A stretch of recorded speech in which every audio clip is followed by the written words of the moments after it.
Cool. I was just going to remind you to record, Josh, so it sounds like you're good, though. All right. Enjoy your guys' session. All right. Well, we'll get started, everyone. Thank you for joining us on the ECS session. So just a quick rundown. We'll run through this PowerPoint, go over some basic event details, some updates, some things that we want you to keep in mind as you start planning events for this semester. And then most of our time we'll leave open for questions from you all, just so you can ask those questions that I know you've been wanting to ask. And then we'll move on to the next session for everyone. So let's get started. First off, my name's Josh Meoli. I'm an event manager here at Events and Conference Services for Towson. And also on this call should be James Gruber, who is another event manager, and Elizabeth Strauch, who is our senior event manager. So you'll be working closely with all three of us throughout the semester to plan and execute your events. And those events are everything from your weekly meetings to your big celebrations and everything you might want to do. So we will work closely with you, and we're looking forward to it. So to kick it off, planning events with Events and Conference Services, that's us. How do we slide? There we go. Okay.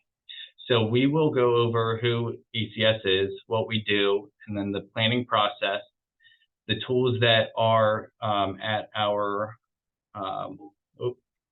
that are there for us to use, and then important updates, and then your questions.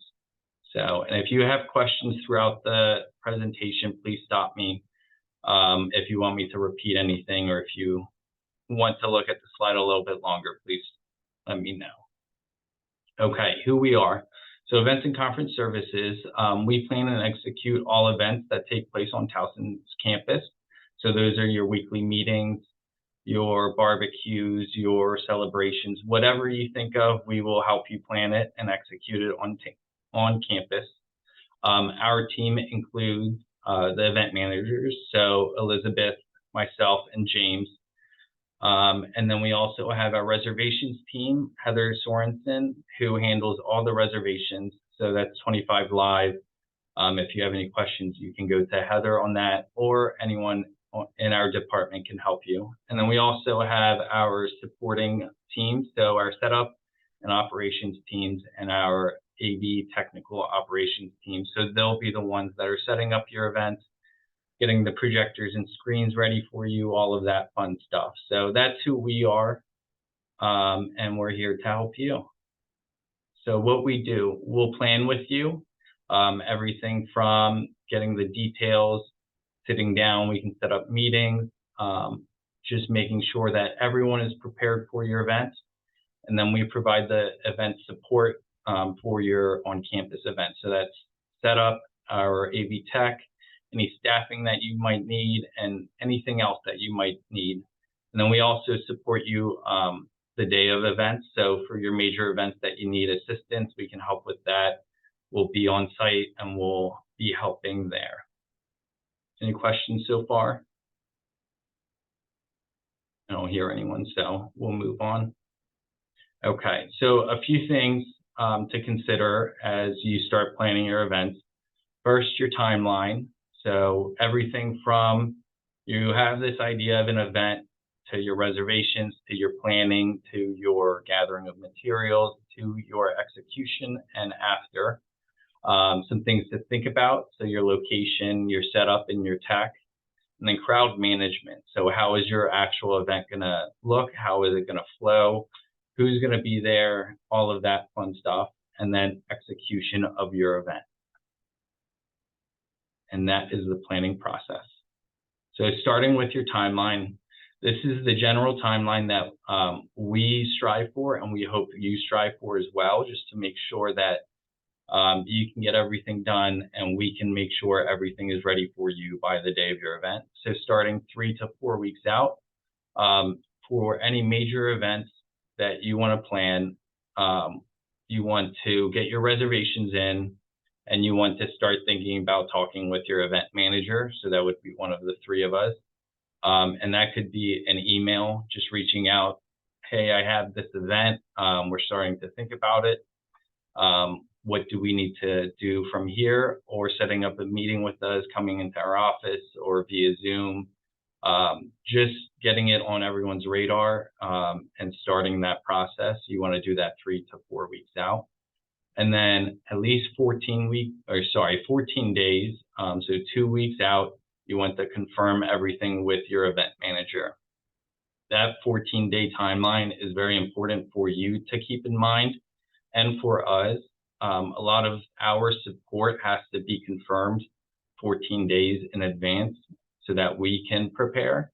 So if you need any tech support for your event, your projectors and screens and microphones, if you need any, if it's an outdoor event and you're going to have music, we need to staff that event for you. So that 14 days is the bare minimum that we need to ensure everything is ready for you. So please try and get all your information to us. Please reach out if you need to talk, if you need to meet, set that up 14 days in advance so that we can provide everything you need for your event. And then 7 to 3 days out, you need to finalize everything. So that would be any last minute changes to your setup or your tech support that you need. If you had this last minute idea and you want to run it by us, that should be 7 to 3 days out. And then 48 hours, you need to notify your event manager of cancellations. So if you decide the weather's too bad, we don't want to do it, or if just things aren't going to work out, let us know so that we can go cancel everything that we've set up previously. So the tech and the setup and stuff, and then you will avoid any cancellation or late fees from there. And then day of the event is just get there, set up, execute the event, and have fun, which is the most important thing. Any questions so far? All right, I'm going to keep asking. So, all right, so a few things that we want you to think about as you're planning your events this semester. First is your location. So when you're going into 25 Live and you're submitting your reservations, you should be thinking about this. So what location are you reserving or are you requesting? Is it an outdoor location, indoor location? And then is it big enough for your event or does it meet your needs for your event? So you don't want to go plan a 200-person dinner in one of our meeting spaces. So think about that. And if you have any questions about capacity, please reach out to us and we can help figure that out. A few things to note: capacity does change for each space and it changes per what you want in that space. So if you need tables and chairs, or if you just need chairs, that's going to change the capacity. So it's always best to go and have that conversation with your event manager, and we can give you a solid answer on your capacity. And we don't want to go over capacity because that will be affected by our fire codes on campus.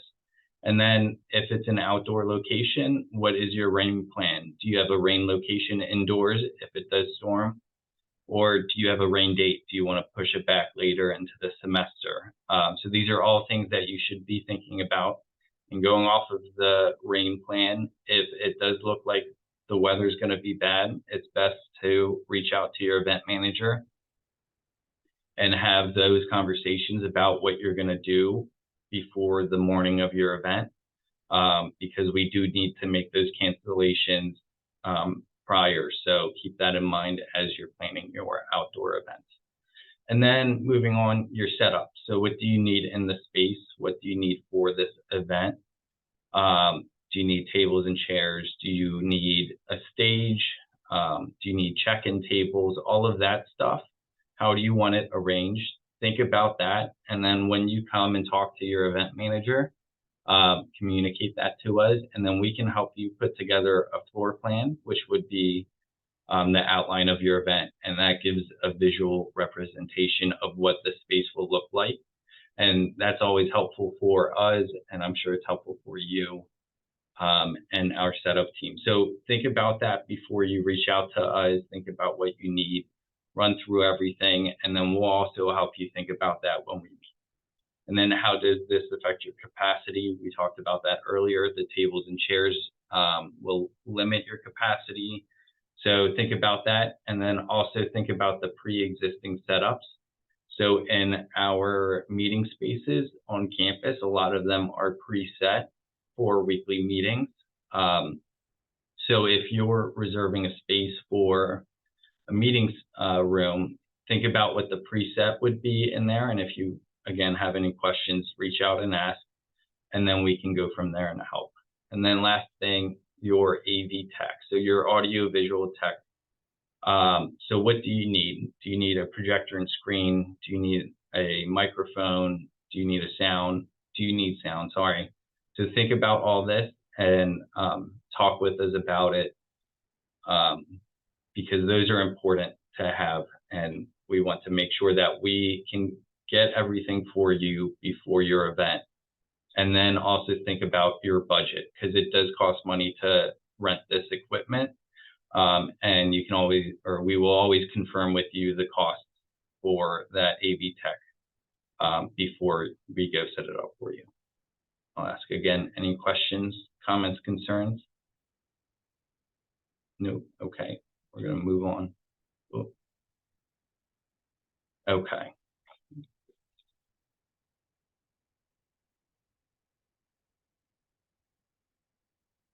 There it is. All right, so what else to think about when you're planning an event? So a few things that we want you to think about is your food and beverage. So are you serving food? Are you getting that food from Towson Hospitality Catering, or are you going off campus to get that food? And do you need a food waiver? So I know they mentioned this earlier in the session, but you do have to fill out a food waiver for any food that is coming off campus, on campus, that costs more than $100. So think about that when you're getting ready for your events. And then how many tables and chairs do you need? Sorry, tables and tablecloths do you need for that food? So when our caterer isn't catering your event, you have to think about that. If you're getting 10 dishes of mac and cheese, you need more tables than you would think. So think about that when you're thinking about food. Entertainment contracts. If you're bringing an entertainer on campus, so a DJ or a performer or something along those lines, you have to fill out the entertainment contract. And then liability waivers. So if you're doing an event where someone might be in a situation that would hurt them, so you want to fill out you want to have a liability waiver. So do you have a moon bounce or inflatable? Are you doing a pieing event? These are all things that add a little bit of risk to your event, and you would need a waiver for that. And a quick update from ECS. We now have signs that we'll put out for these waivers to cover you and your organization. So keep that in mind. And then if you're in an outdoor space and you're having an event, do you have food? Do you have, are you doing arts and crafts? Will you need housekeeping? So we can provide trash cans for you and get housekeeping to come clean up for you. So keep that in mind. And then parking. Do you have outside guests coming? Do you have vendors that are coming that will need parking? These are all things that you want to think about and reach out to parking to make sure that you have everything you need for these guests and they don't get tickets. All right. Oop, went too fast. All right, so next we want to think about crowd management. When and where and what does this mean? So any event, we want you to think about this. So the arrival, where are people checking in? Where is your welcome table? Are you doing an online registration? Do you need ticketing and wristbanding? So these are all to ensure that you're controlling the flow of your event, ensuring that you're meeting the capacity limits, and you're managing who's coming in and who's not. So keep these in mind when you're planning your event. And then how is your event going to flow? Where is the entry and exit points? Are you allowing people to leave and then come back? And how are you going to manage that? And then where are your lines going, whether in the event or outside of the event trying to get in, because you don't want lines running all over the space and limiting where people can walk. And then placement of your activities. So if you have inflatables or if you have arts and crafts or whatever it is, where are you placing that in the event to ensure that it works the best for you and your event? And then what are some other forms of crowd management? So think about that. How do you want to track who's coming in? Ticketing and online registrations are just one option or two options. You could get a clicker to track your capacity, or you could do wristbanding. So all things to consider. And then execution. This one's the easiest part. Show up, you get set, decorate, and make sure everyone's having fun, and that includes yourself. And that's the best part of event planning. All right, so the tools that we have, when you're planning an event and when you are working with your event manager, we'll do two things for you. We have a BEO form. BEO stands for Banquet Events Orders. And this form outlines all of the event details of your event. So who is the point of contact, the name, the time, the date, the place, and then everything you might need in that space, your tech and all of that. So this form will be filled out by your event manager and then shared with you. And you can use this as where all your event details are. You can go back to look at it. And if you need to make any changes, let your event manager know, and we can go ahead and make those changes, update the form, and send it to you. And then we have floor plans. We can work with you to build a floor plan, which on the bottom right corner is a floor plan for a casino night that we did on campus last semester. So this is what it would look like. You have your tables and your chairs, and it outlines the room. So we can help you build this and envision your event and put it into a visual tool for you. All right, and then a few ECS updates that we have. I know we already spoke about this in the previous session, but food waivers have been updated. Towson Hospitality Catering is our new caterer, and they have set the limit at $100. So please, if you're bringing food on campus from an off-campus vendor, and it's going to cost more than $100, you have to fill out this food waiver, and then they will confirm or deny it. And then also, please log on to CaterTrax and set up your account if not already set up. And even if it is set up, log on to make sure that you went through and you're still on there with the change in caterer. And then ECS, we have new audiovisual tech packages for most of our spaces. And we won't go into specifics on what these packages have, but you can ask when you're planning your events, talk with your event manager about it. But it's basically broken down into two packages. You have your audio only package, which would be like sound system in a space. So if you're doing an arts and crafts night and you just want music playing in the background, this would be the package for you. And then we have an audio visual package, which would include the projector and screen. So if you're doing a movie night, that would be more what you want. So reach out to your event manager and we can discuss that with you at a different time. Do we have any questions? So I will try and answer all your questions. If we can't answer your questions now, we can reach out to you afterwards. So if we don't have an answer for you, send me your email in the chat and we can go from there.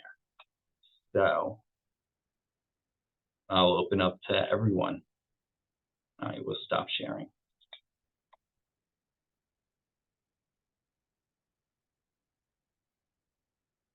There has to be some questions out there.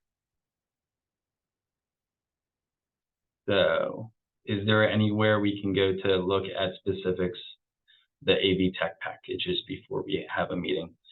The best bet would be to reach out to your event manager to discuss that. We will be sending, or we will have our student guide to planning events, and that usually has a breakdown of the basics. But the best thing to do is to reach out to your event manager and have a conversation. And then that way we can ask everything that needs to be asked. All right. Cannon, is there a date that all room requests made over the summer should be confirmed or denied? Yes, so we are slowly working through the reservations that have been submitted. Our reservations team is hard at work at that. So you should slowly see more and more of your events confirmed, or if there are questions about your event, those questions asked. I'm not sure about a specific date, but we are working through those reservations. Can I jump in there, Josh? I actually just talked about this. Hi, everyone. I'm Elizabeth Strauch. I'm one of the senior event managers in ECS. We are in the process of working through all the reservations. As long as you had requested a room on your reservation, you should be receiving a response, I would think, in roughly a week's time. So if it's been over a week, feel free to reach out to reservations@towson.edu to follow up.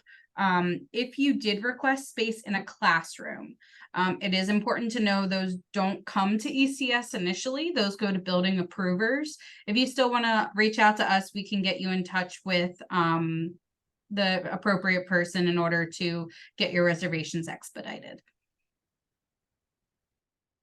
Great. All right, next question. How do we know who our event manager is? If you log on to your 25 Live reservation, when you click on your event, it should tell you under the event details area who your event manager is. If you can't find that, you can always reach out to our office or anyone in the department, and we can help figure out who your event manager is.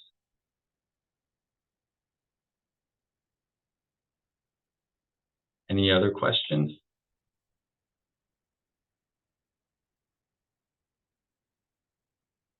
All right. If there is a room that isn't on 25 Live, how do we go about requesting to use it? For example, the recording studio and the media center. So all of the spaces on 25 Live are ECS, all of the spaces that I don't know how to word that. So the spaces that are on 25 Live are most likely ECS managed spaces. So the rooms in the Union or West Village, or a lot of your outdoor locations. There are classrooms, and there are like the Burdick Fields that are not managed by us, but are on 25 Live. So those, for example, the one that you gave, the recording studio, that wouldn't be an ECS managed space.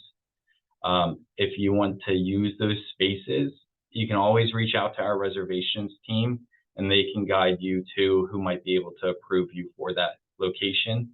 Or if you want, you can reach out to the building manager for those academic spaces as well, who would know more about that. Great. What else do you all have?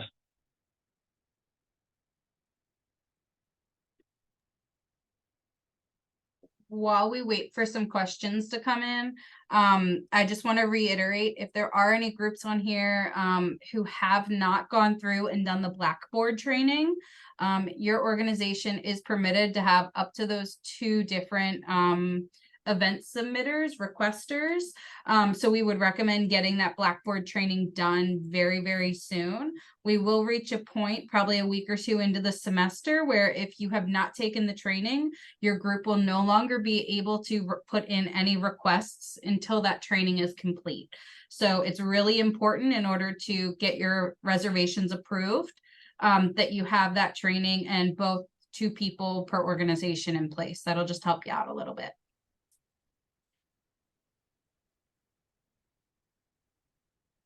where do you access? That was what I was worried the next question would be. Let me pull the instructions and I'll drop those into the chat as to how you access it on Blackboard.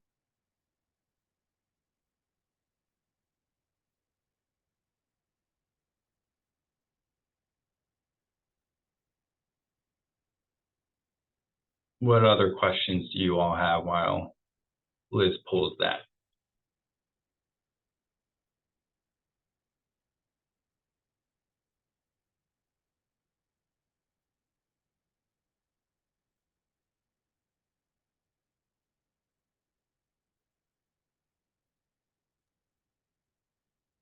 I did add those instructions into the chat there. We also do want to reference, we do have our student guide to planning events that's available on the ECS webpage. That definitely has a lot of helpful information and kind of can help you navigate submitting your requests and ensuring that you're following all the guidelines for events. So we would encourage you to read through that or at least search through it if you have any questions to get some guidance. So we would definitely direct you there as well.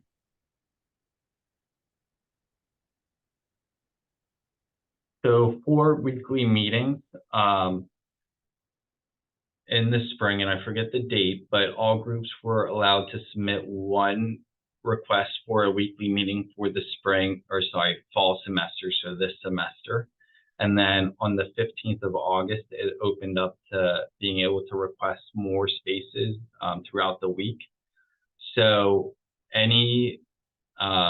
if you need more spaces for weekly meetings, you're able to go submit that now for approval. What qualifies it as a weekly meeting is really just any meeting that you hold throughout the semester each week. A basic definition of it. So, but any of your chapter meetings, if you do a regular study group with your organization, if you do practices throughout the week, those would be our weekly meetings. So something that happens repetitively throughout the semester. And you are able to go and submit more reservations now because it was limited to 2 hours once a week, but you are able to submit more now.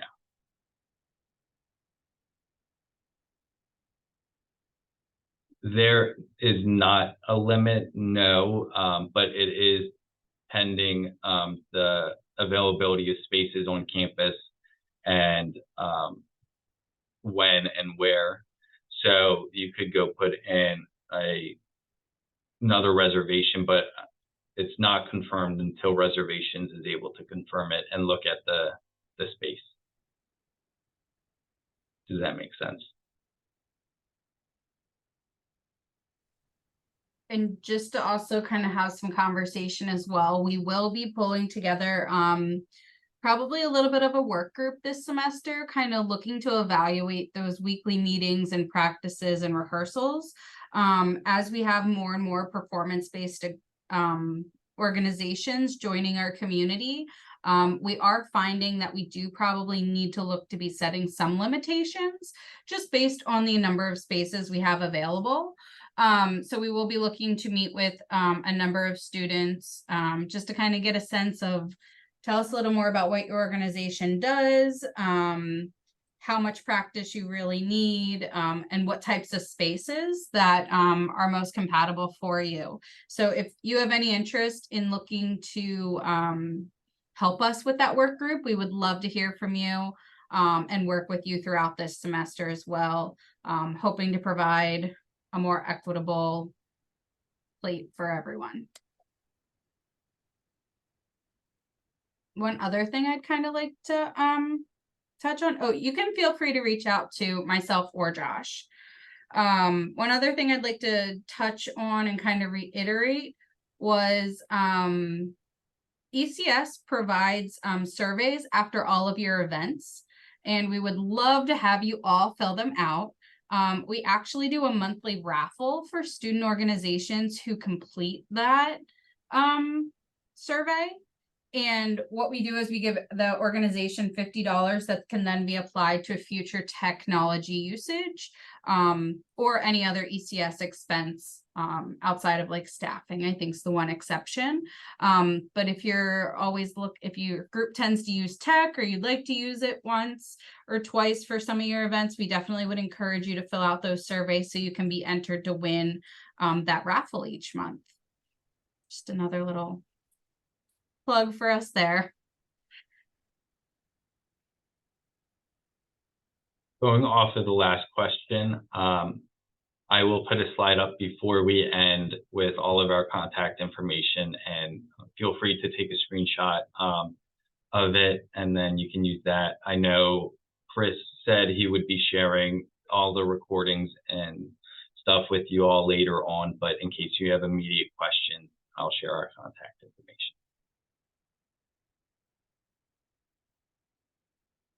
What other questions are there? Anyone?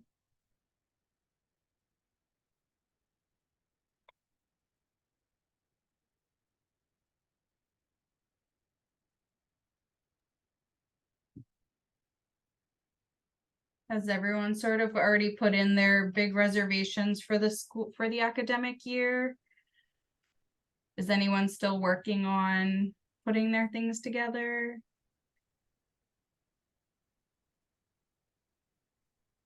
Tough crowd.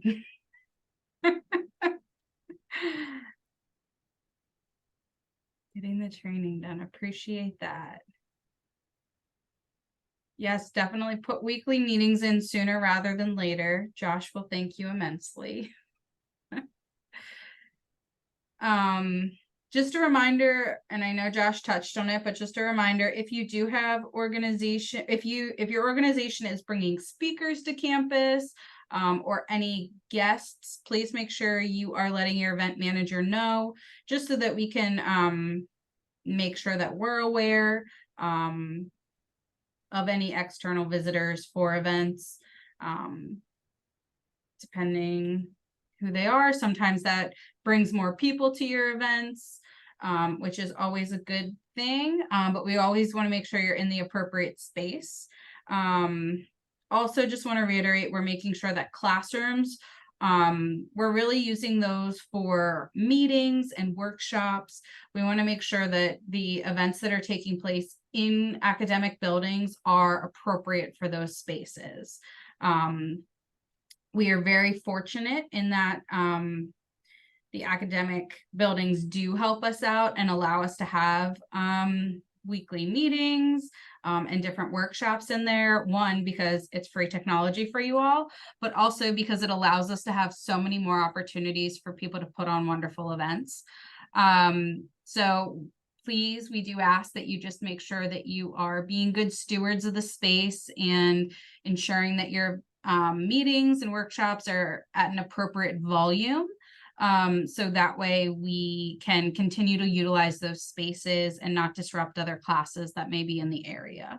That's just something else I'd like to throw out there. Trying to think through some of the other challenges we occasionally have with those spaces. Oh, I did have a quick question. Great. We have an event that we hold like every year, but it's not until spring semester, but we usually like reserve the room anyway, just in case. But I don't have like all the specific details. Can I still like reserve the room and then update it when the semester comes later? Yes, absolutely. Feel free to put in the reservation. I would kind of, if you're able to give just like a baseline of like what you're anticipating that event to be, that kind of just gives us some perspective as to making sure that it's in the most appropriate space. So while you may not have like a speaker finalized, or you may not know exactly what will be happening, any details you are able to provide are really beneficial in allowing us to effectively place and assign a location for you. So yes, definitely feel free to submit anything for the spring as well. Spring may take a little bit longer to get approved. I know there was a question earlier about how long we can expect reservations to take. I know the focus right now is making sure that all of those fall reservations are getting submitted and confirmed. So if you do have something that's maybe in April or May, that may take a little bit longer, but it is in the queue, which is very important because that's how we'll go through and process everything. Georgia, you asked how do you know who your event manager is? You can find that on 25 Live under your event reservation. If you can't find it there, feel free to reach out to our office or one of us individually, and then we can help you find out who your event manager is and put you in contact with them. Are there any other questions?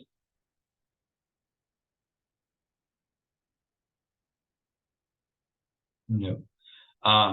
So I will put this slide up for everyone to look at real quick, take a screenshot, and it should be shared with you later on as well. And then I'll stay on for a little bit longer if you think of any other questions. But I guess we should be good to go after that. And then you all are logging back on to the next session in a little bit. So let me share this with you. And if you think of anything, stay on and you can ask that. All right. Thank you everyone though for joining. Bear with me while I figure out how to share this again. Or just go like that. All right. Can everyone see that? I'll take that as a yeah. All right.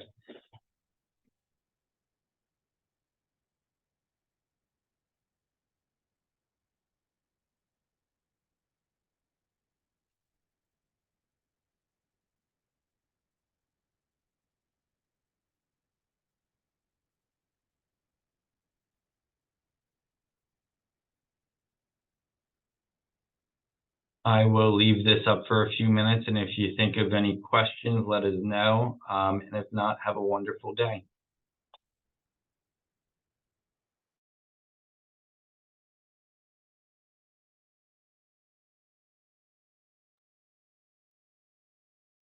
Ariel, you just asked, to clarify, are you allowed to book one weekly meeting and one event for the spring? Or are you, I can't read, sorry. Or are the books fully open? Liz, can I tag you in for that? Are we open for more reservations in the spring, or is it still limited to one at this moment? Yes, at this time, the books are fully open. It will just take a little bit longer to process those spring ones, but you are able to submit them at this point.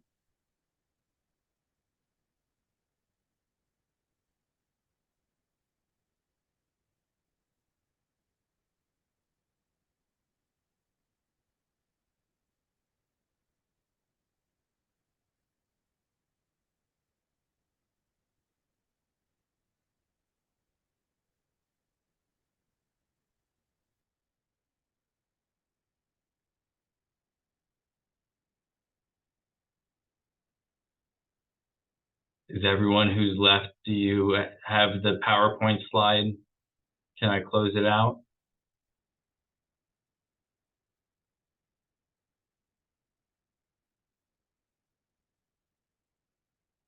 Take that as a yes.